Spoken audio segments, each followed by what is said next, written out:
बोलो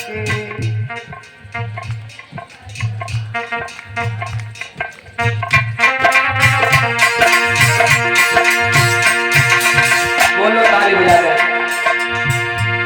के होते आए भगवान भक्त के बसों में होते आए भगवान भक्त के बसों में होते आए भगवान भक्त के बसों में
और ये चैनल लगा है आरपी स्टूडियो सिकोहाबाद। ये लाइव चल रही है। अपने अपने जो घर पर बैठे हैं आवाज सुन रहे हैं तो आप YouTube पर ये लाइव देख सकते हैं आरपी स्टूडियो सिकोहाबाद।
और जैसे जोवर सूढ़ ऊपर रही ना और जो गज ने भगवान का ध्यान किया,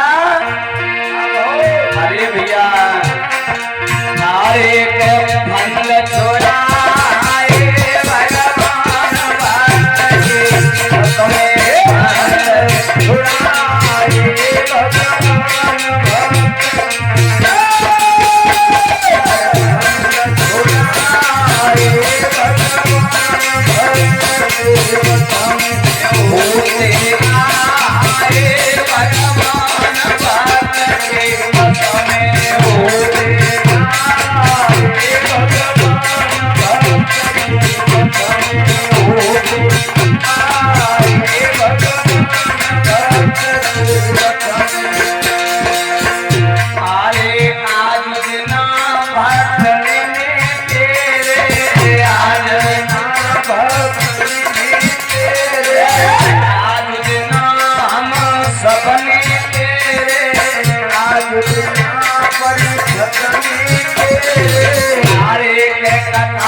भगवान अपने भक्तों से बिल्कुल दूर नहीं है।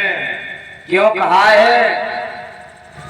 मोकों बड़े जो एक डग, बाकों बड़े साथ, मुंह से हटे जो एक डग, तो लोहे की लाख। भगवान के लिए अगर एक डगा बढ़ोगे तो भगवान आप आगे बढ़ करके आपकी बाहों को पकड़ लेंगे, आपका सारा दुख दूर कर देंगे। अगर आप एक डग हट गए तो भगवान की फिर कृपा होने वाली नहीं। वो आप जानते हैं ये संसार के जीव बड़े मतलबी हैं योगेश, है? बड़े मतलबी लोग हैं। क्यों? जब कष्ट पड़ता है, कोई दुख पड़ जाता है तो परमात्मा को याद करता है ये जीव, और जिस समय ये दुख हट जाए, सुख की घड़ी आ जाए, पैसा है जाए, फिर परमात्मा को भूल जाता है। हाँ, क्यों? दुख में सुमिरन सब करे, सुख में करे न कोई, और जो सुख में सुमिरन करे तो दुख काहे को होए।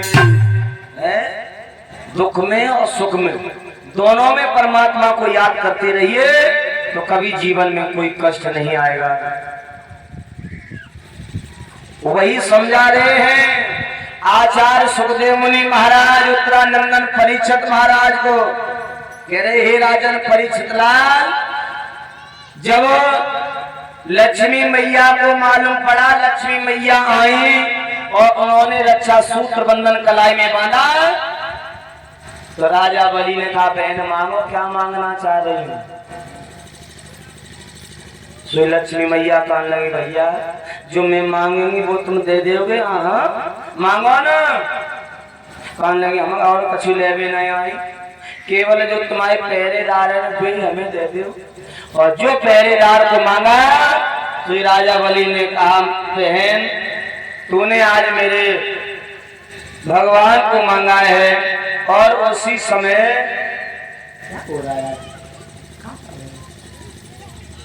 उसी समय माता बहनाओं भाईजनों, बावन भगवान को मैया लक्ष्मी ने मांगा, और जब लक्ष्मी मैया को बावन भगवान मिल गए, अपने प्रभु मिल गए, और जब लेकर के जब चली ना, तो उसी समय विंध्यावली आएगी, कौन लगी, ओरी ननदुलिया, अरे ननदुलिया, तेने तो बड़ी सुंदर मूर्ति थी, मैंने तो जैसे तैसे वरदान मांग पाओ सो लेके तू चंदई। आज लक्ष्मी मैया और विंध्यावली का संवाद वहां पर हुआ है, और उसी दिन से हमारे और आपके बीच में ये रक्षाबंधन का त्योहार मनाया जाता है। ये सावन का महीना बड़ा पवित्र महीना है। इस महीना में कोई भैया अपनी पत्नी को बेशक ले जा रहे हो रास्ते में, लेकिन देखने वाले यही कहेंगे कि भैया अपनी बहन को लेकर के जा रहा है। ये बड़ा पवित्र महीना है सावन का। श्री सुखदेव जी सावधान कर रहे, हे राजन परीक्षित लाल, अब हम आपको थोड़ा और आगे लेकर के चल रहे हैं। जो महाराज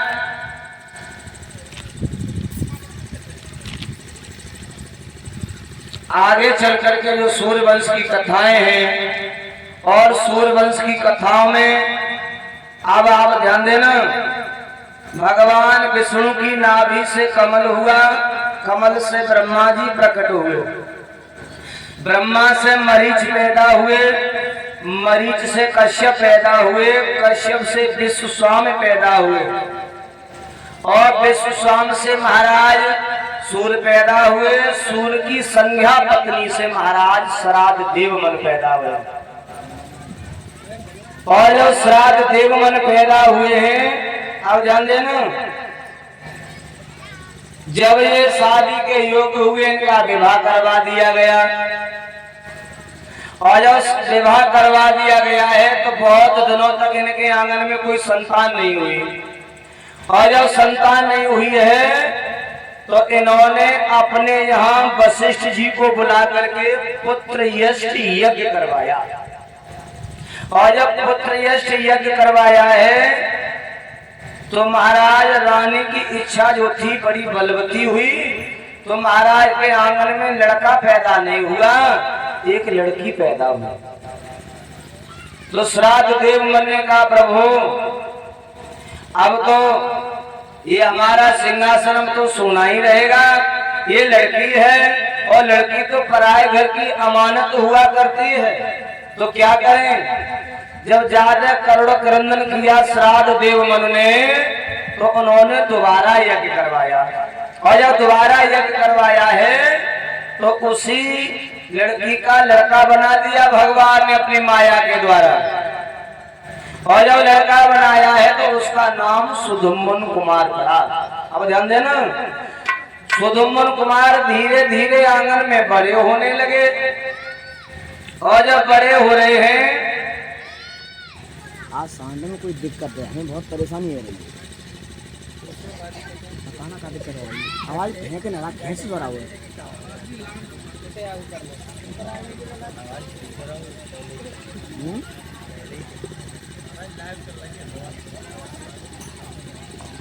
बोलो गोविंद भगवान की। और सोई श्राद्ध देव मन चले अपने श्राद्ध देव मन जब पहुंचे अपने सुधुम्मन कुमार बेटा के पास में, तो बेटा ने कहा ऐसा है पिताजी, हमारी ये इच्छा हो रही है कि हम कहीं जाकर के घूम करके आए। तो उसी समय श्राद्ध देव मन ने कहा कोई बात नहीं, आप चले जाओ।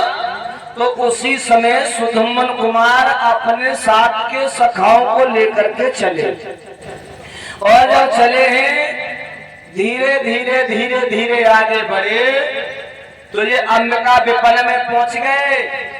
और जब अंबिका विपन में पहुंचे ना, तो वहां पर महर्षि का कोई ऐसा श्राप लगा हुआ था कि वहां ब्रह्म के अलावा और कोई टिक नहीं सकता था।